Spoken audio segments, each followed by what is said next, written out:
안녕하세요 여러분들, 알쓸입시의 알쓸쌤입니다. 오늘은 인하대학교 학생부 종합전형의 면접사항에 대해서 상세히 알아보도록 하겠습니다. 자, 먼저 자료를 얻기 위해서 녹색 창에 인하대학교를 쳐보았습니다. 아래쪽에 보시면 2020학년도 모집 요강이 있습니다. 이 중에 수시 부분을 눌러보도록 하겠습니다. 자, 수시를 누르면 2020학년도 수시 모집 요강이 이렇게 나오고 있습니다.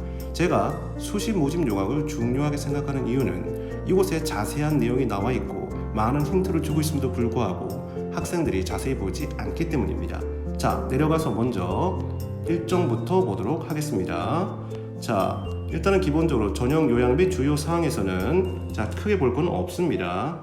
2단계에서 보신 바와 같이 면접 평가가 30 들어간다는 것만 보고 가시면 될 것 같습니다. 자, 그리고 일정으로 가보도록 하겠습니다. 자, 일정으로 가시면 이 인하대학교가 조금 늦게 보는 경향이 있는 학교입니다. 자, 여기 보시도록 하겠습니다.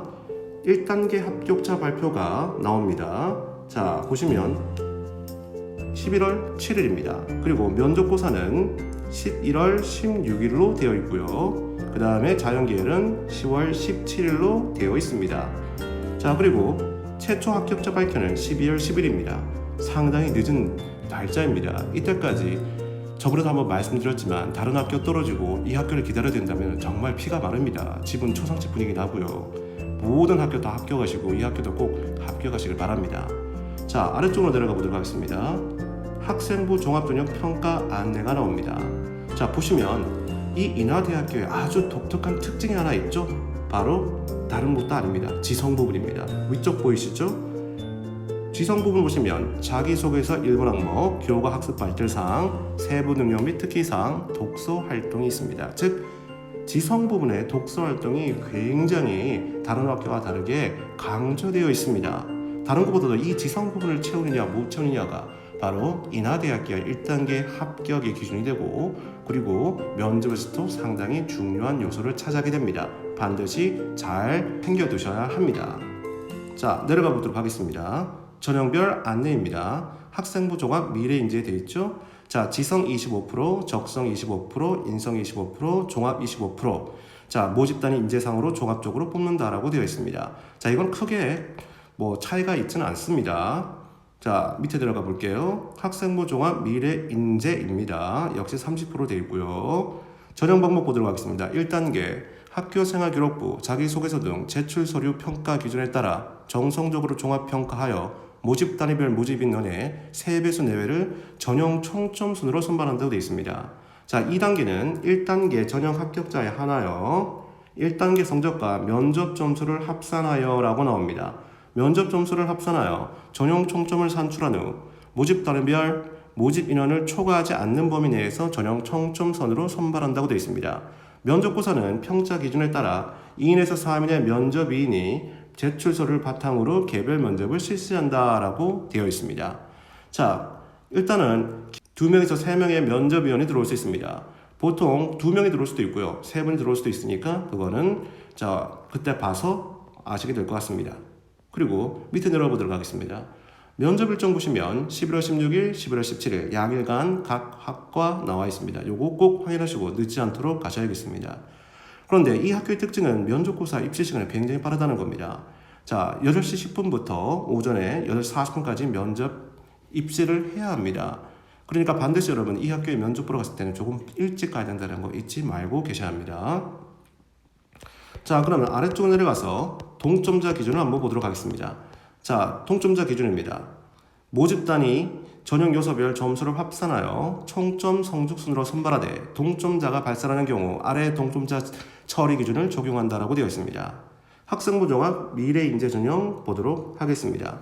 자, 1단계 서류 종합평가 중 아래 순으로 적용한다고 되어 있습니다. 종합평가 영역 점수, 인성평가 영역 점수, 적성평가 영역 점수입니다. 그러니까 종합적으로 보는 게 먼저라는 거겠죠. 종합적으로 본다는 건 어떻게 보면 색깔이 없는 거기도 하지만 사실은 다양한 방면에 여러 가지가 모두 잘 섞여 있어야 되기도 합니다, 여러분들. 어쨌든 1단계 통과하셨다면 여러분들은 이 부분을 통과하신 겁니다. 그러면 2단계 봐야겠죠? 자, 2단계는 여러분들 그냥 면접평가 총점으로 되어 있습니다.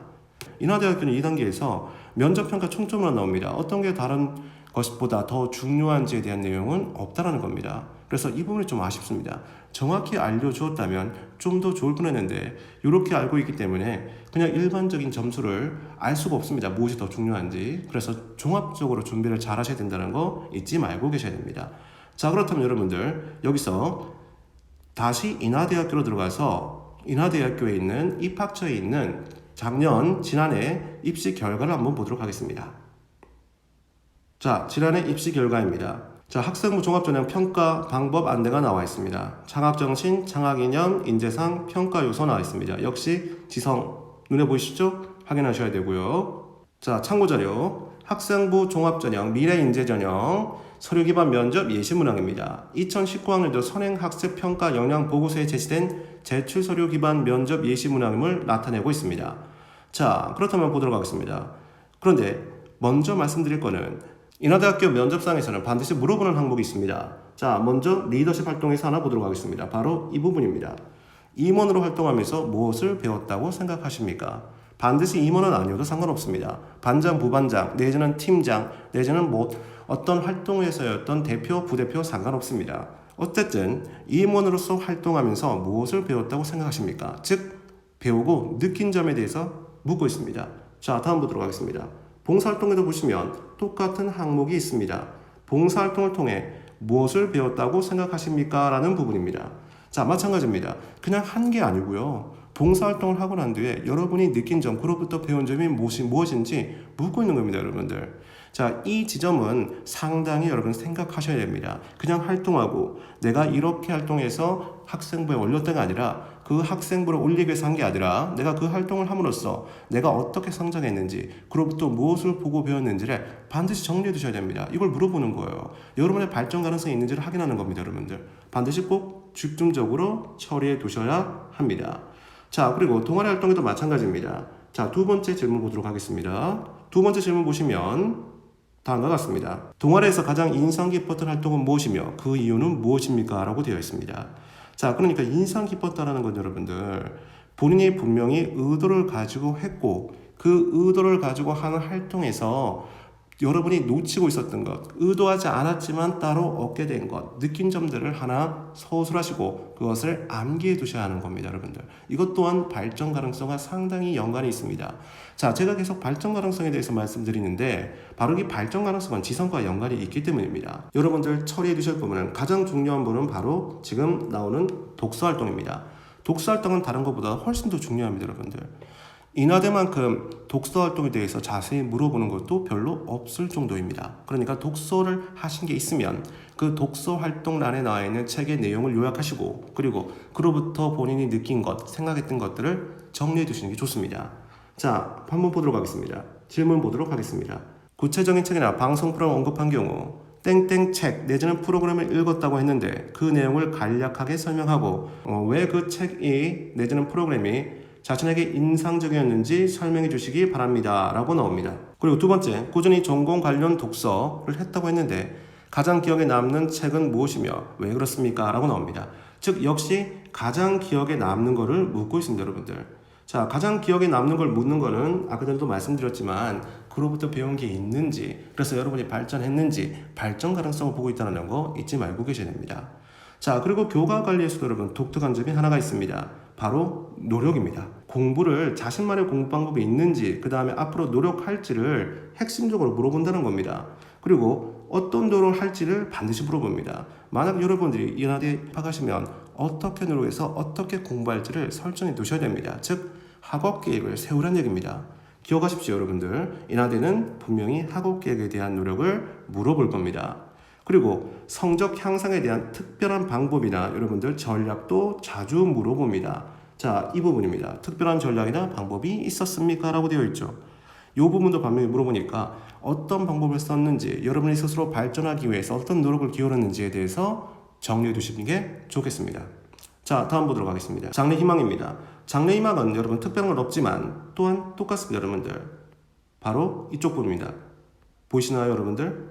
노력을 할 계획입니까? 즉, 이 문장이 가장 중요한 겁니다. 세 번째 지문 전체를 한번 읽어보도록 하겠습니다. 장래희망이 땡땡이라고 했는데 땡땡에게 가장 필요한 자질은 무엇이라고 생각하십니까? 대학생이 되려면 그러한 자질을 갖추기 위해 어떤 노력을 할 계획입니까? 라고 되어 있습니다. 이거 상당히 어려운 질문입니다. 여기에 대답하기 위해서는 먼저 여러분들이 인하대학교 각 학과 홈페이지에 들어가서 바로 인재상, 자질, 장래희망 이런 걸 모두 다 살피셔서 무엇이 필요한지 먼저 체크해 두시고 이 대답을 할 수 있도록 작성을 하고 암기하셔야 됩니다. 이 부분이 가장 중요한 부분이라는 거 잊지 말고 계셔야 합니다. 자, 다음 기타 활동이 있습니다. 땡땡에서 땡땡을 했다고 했는데 구체적으로 어떤 활동을 했으며 그런 활동은 무엇을 배웠습니까? 또 나오고 있습니다, 여러분들. 그러한 활동을 통해 무엇을 배웠습니까? 라고 나오고 있습니다. 자, 여러분들 이렇게 인하대학교는 뭔가를 통해서 무엇을 느끼고 배웠는지를 상당히 중요히 여기고 있습니다. 그러면 여러분들 모든 건 여러분 대답은 뭐를 통해서 일을 시작했고 그 일을 통해서 이걸 느꼈다라는 그래서 지금 현 상태로 발전해 있다라는 걸 여러분들이 입증할 수 있도록 작전을 세우셔야 되고요. 바로 그 부분은 여러분들 바로 다른 부분이 아니라 여러분 자신에 대한 발전 가능성을 묻는 부분이라는 거 잊지 마시고 발전 가능성 위주로 반드시 정리를 해 두시고 여러분들 인하대에 임하시면 되겠습니다. 자, 오늘은 여기까지 하겠습니다. 인하대 미래인재 전형에 지원하시는 모든 분들 반드시 합격하시고 좋은 일만 있기를 기원합니다. 다음에 뵙겠습니다. 지금까지 알쓰립스의 알쓰슴이었습니다. 감사합니다.